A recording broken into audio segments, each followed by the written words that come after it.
சஷ்டி கவசத்துல ஒரு வரி வருது, ஒரு நாள் 36 கொண்டு.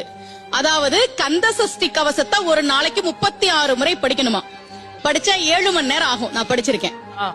ஆனா கலியுகத்துல கந்த சஷ்டி கவசத்தை ஒரு நாளைக்கு 36 முறை படிக்கிறதுக்கு நேரம் இருக்காதுன்னு தான் அதுலயே சூட்சுமமாக ரகசியமாக ஒரு விஷயம் சொல்லப்பட்டிருக்கு. முருகனுடைய அருளால் நான் தெரிஞ்சுக்கிட்டேன். அதை நான் உங்களுக்கு சொல்றேன்.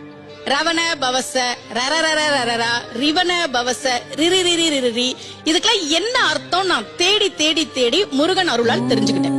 சரவண பவ முருகனுக்கான மந்திரம். இத 6 முறை சொல்லணும். இப்ப சாவ தூக்கி பின்னாடி போட்டீங்கன்னா ரவண பவச, அத 6 முறை சொல்லணும். இப்ப ராவ தூக்கி பின்னாடி போட்டா வனப வசர, வாவ தூக்கி பின்னாடி போட்டா நபவ சரவ, இப்ப நாவ தூக்கி பின்னாடி போட்டா பவ சரவண, பாவ தூக்கி பின்னாடி போட்டா வசர வனப.